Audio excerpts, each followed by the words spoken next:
Mencumbu Gadis Penunggu Serambi Masjid oleh Alif Irfan Khoiri.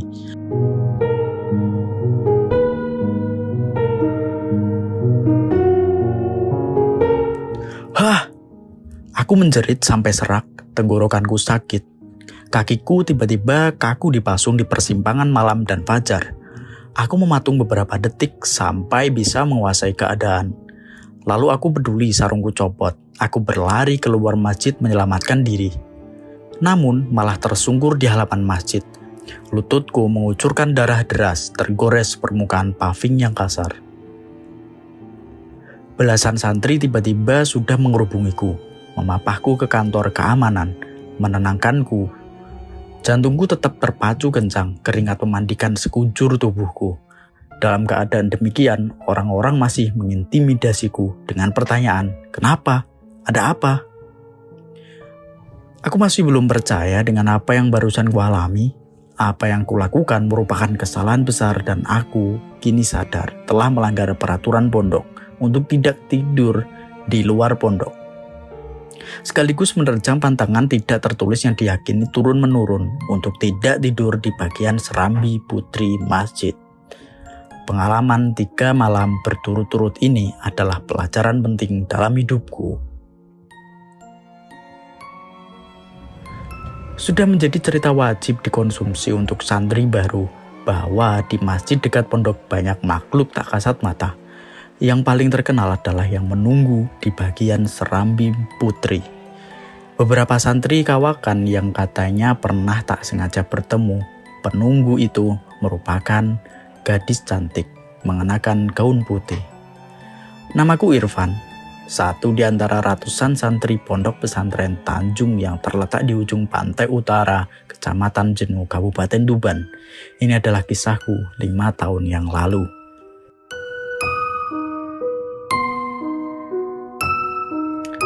Semua ini berawal dari ketidaksengajaan di sebuah malam. Aku dan satu kawanku yang ngopi terlalu larut sampai gerbang pondok sudah terkunci. Karena kawanku takut karena besok pagi kena taksiran, dia memilih diam-diam melompat dari sisi pagar yang tidak dijaga oleh keamanan. Sedangkan aku yang sudah terlalu letih memilih meletakkan tubuhku sembarangan di area masjid di dekat pondok. Tak butuh waktu yang lama untuk aku tidur dengan pulas.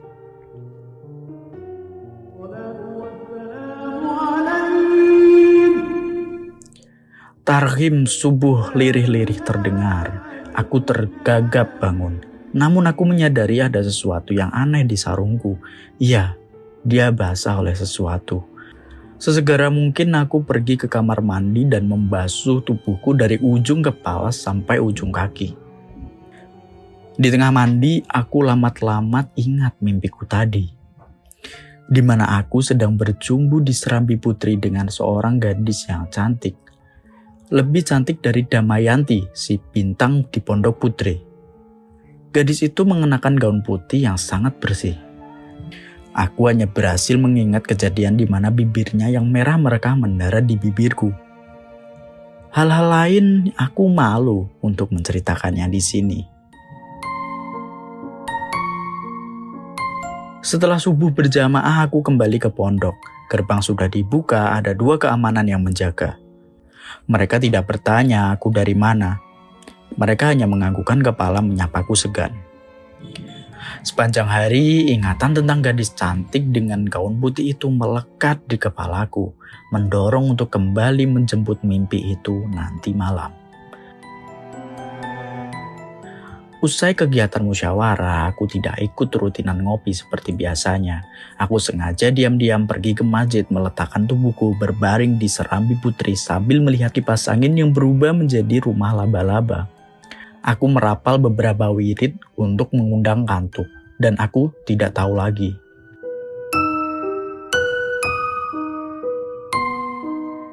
Aku terbangun oleh lirih-lirih suara. Saat mataku berangsur terbuka, aku sadar satu hal, rumor itu memang benar ada. Larang turun-menurun itu ada alasannya. Tubuhku bergetar hebat, melihat sosok mengenakan mukena putih bersih sedang sholat di hadapanku.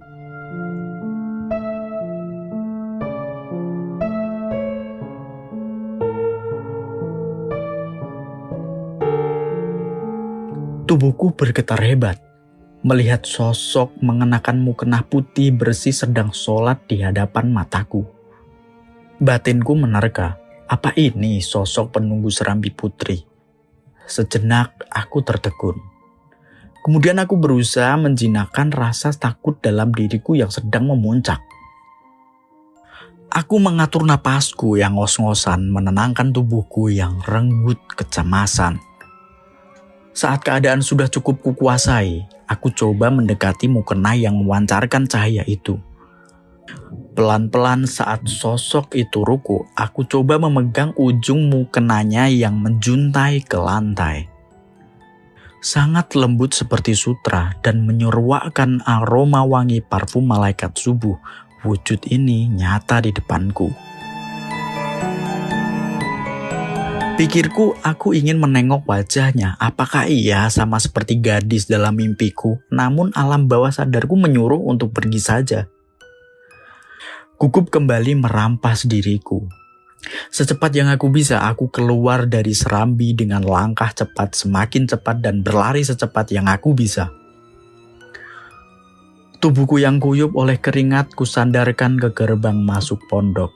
Aku sadar ada yang basah di sarungku. Tapi ini bukan berbentuk dari rasa nikmat, melainkan rasa panik yang tidak karuan. Aku ceritakan apa yang kulihat dan kualami kepada Maksun. Maksun yang juga tahu tentang rumor Serambi Putri seketika memakiku, mengatakan aku lancang melanggar pantangan turun-menurun itu. Tapi aku membantah kepada Maksun. Seharusnya syarat untuk patuh terhadap peraturan adalah kita tahu secara mendasar kenapa hukum itu ada dan diperlakukan, Sun. Maksun mengangguk-ngangguk, sepertinya dia menghindar berdebat denganku. Kemudian aku mengajak Maksun untuk ikut aku malam ini, membuktikan sendiri sosok penunggu Serambi Putri yang dirumorkan turun-menurun bertahun-tahun, bagaimana bentuk dan rupa aslinya. Tapi raut muka Maksun tampak keberatan. Aku mencoba meyakinkannya. Dia masih tidak mau. Hingga aku harus mengeluarkan jurus pamungkas. Aku mengancamnya. Aku akan membeberkan sebuah rahasianya yang tidak diketahui manusia manapun kecuali aku. Dengan wajah terpaksa, Maksun pun mau. Aku menyuruh Maksun untuk membawa HP-nya untuk merekam apa yang akan terjadi nanti malam.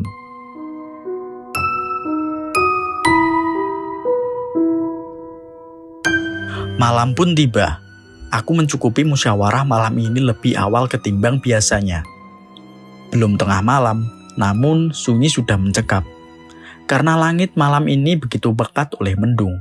Sesekali percikan cahaya juga timbul dari ufuk timur. Rasa-rasanya malam ini hujan pertama musim rendeng akan turun. Sepanjang siang aku merasakan gerai yang tidak biasa. Cepat-cepat aku mencari Maksun untuk menagih janji menemaniku malam ini. Tiba di masjid, Serambi Putri terasa lengang. Ubin warna merah marun terasa dingin saat menyentuh telapak kakiku.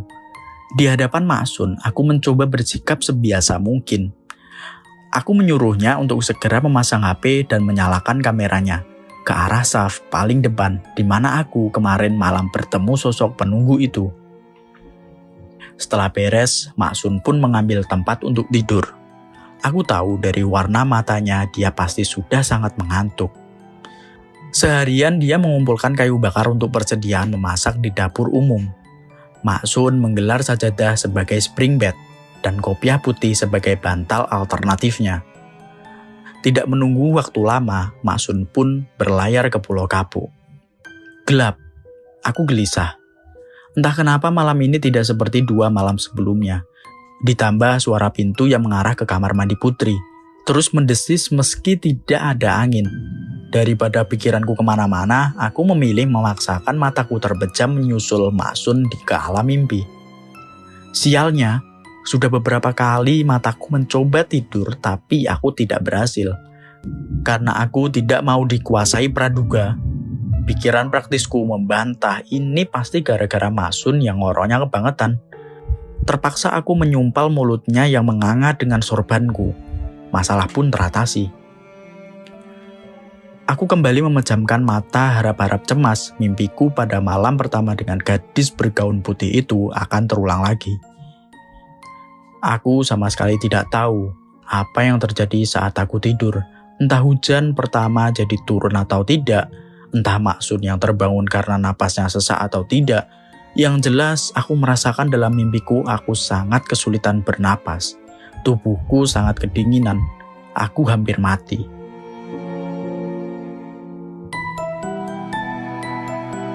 Aku terbangun tiba-tiba aku sudah berada di penampungan air di kamar mandi Putri. Aku terheran-heran, takut, napasku terengah-engah. Aku berusaha keluar dari penampungan air, mencari gagang untuk membuka pintu dan keluar. Aku panik, pintu mengunci. Aku tarik-tarik sekuat tenaga tapi tetap tidak terbuka. Akhirnya tidak ada pilihan lain kecuali melayangkan tendangan T ke arahnya. Pintu terbuka. Batinku bersyukur. Di dalam gelapnya kamar mandi, aku mencari jalan keluar, namun kakiku menginjak sesuatu yang lembek. Tiba-tiba aroma amis menyeruak menusuk hidungku. Aku sudah melewati batas keberanianku. Aku takut, aku khawatir. Aku tersimpuh ingin menangis, kakiku kaku. Tapi aku kembali mengumpulkan keberanian. Aku bangkit. Aku tidak menghiraukan bau amis apa itu.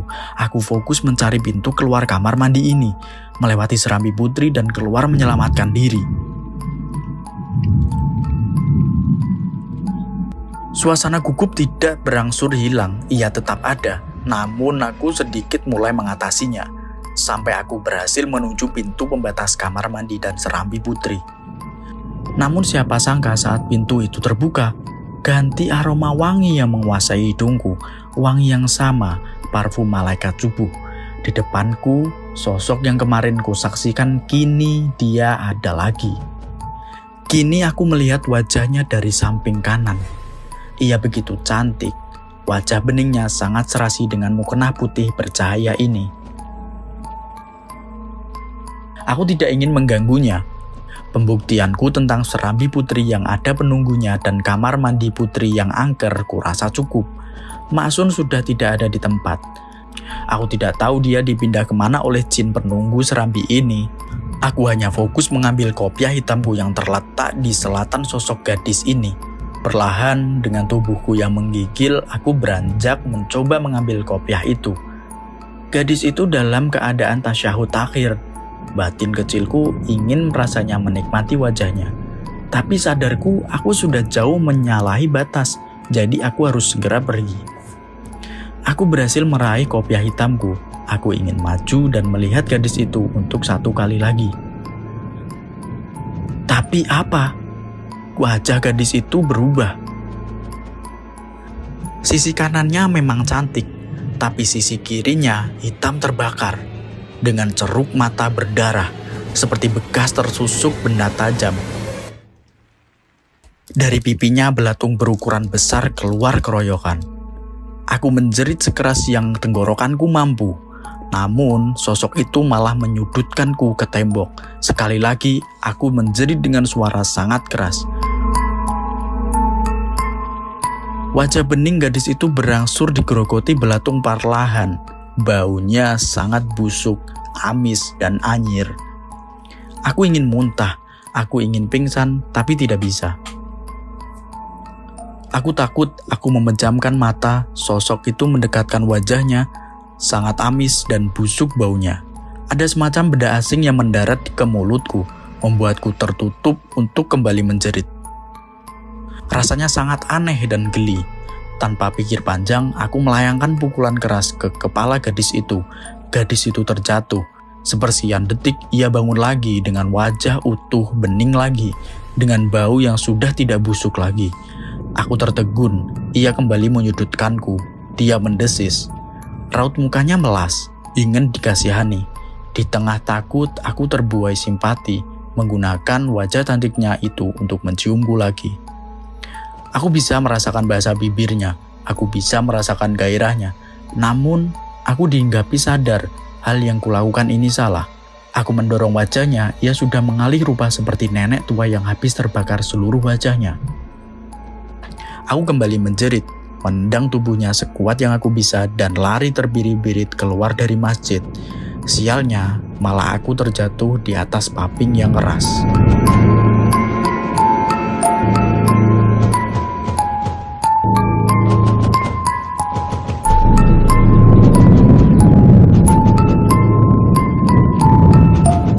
Semua orang menyimak ceritaku dengan mata terbelalak. Lututku terasa perih. Aku raba sarungku yang basah, tapi aku tidak tahu ulah ciuman si gadis cantik itu atau ketakutan akibat sosok menyeramkan itu. Yang jelas kejadian ini buntutnya sangat panjang. Bahkan Romo Kiai sampai mendatangkan orang pintar untuk mengusut tuntas siapa sosok gadis penunggu Serambi Putri itu.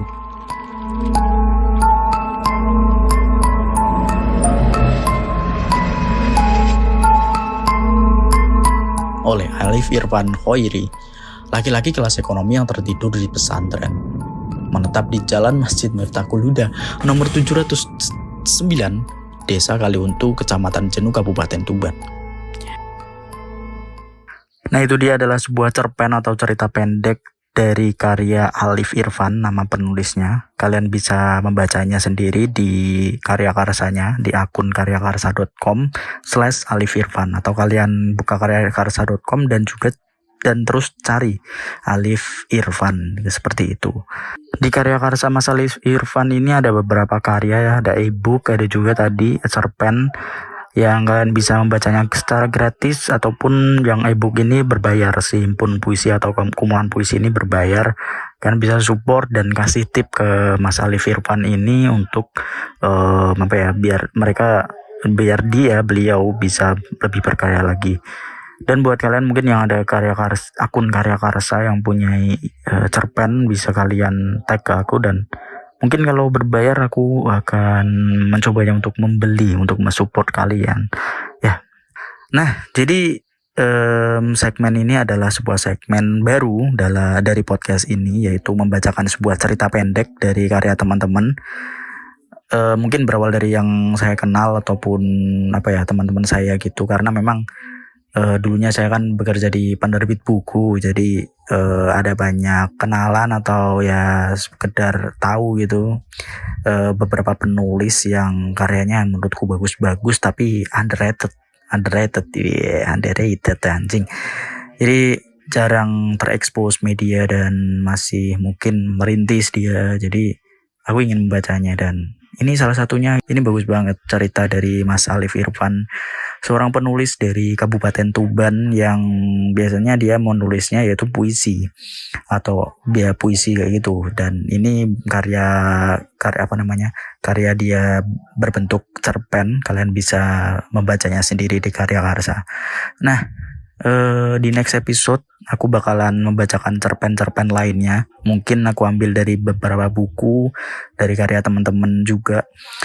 Dan mungkin buat kalian yang pendengar sekaligus penulis cerita juga, penulis cerpen, mungkin kalian bisa tunjukin karya kalian ke Instagram aku @jayadiprastia atau @2.2.podcast ya. Di deskripsi ada Instagramnya. Kalian bisa kirim di situ dan akan saya bacakan ketika aku pengen bikin episode kayak gini, karena memang bikin episode kayak gini itu agak rumit itu secara pengeditan dan lain-lain ya. Jadi seperti itu. Mungkin sekilas tentang karya ini ya. Ini nggak tahu asli atau enggak sebuah cerpen ini kisah nyata atau enggak, tapi kemarin waktu ketemu Mas Alif, saya tanya, ini memang ada sebuah kejadian seperti ini, cuma diambil dari karya pengalaman temennya gitu, dan ya cukup horor dan misteri juga ya, dari pondok di Kaliuntu ini. Bener sih, di Jenuh, pokoknya di Jenuh Tuban. Dan ya, ini adalah suatu segmen yang aku garap dengan cukup niat gitu. Jadi semoga kalian terhibur dan banyak yang mendengarkan podcast segmen ini gitu ya. Ya, seperti itu. Apalagi, udah sih. Ya, sampai jumpa di next episode, di next membacain cerpen lagi. Semoga cerpen-cerpen selanjutnya bakalan menarik untuk kalian simak juga gitu. Dan ya, assalamualaikum warahmatullahi wabarakatuh.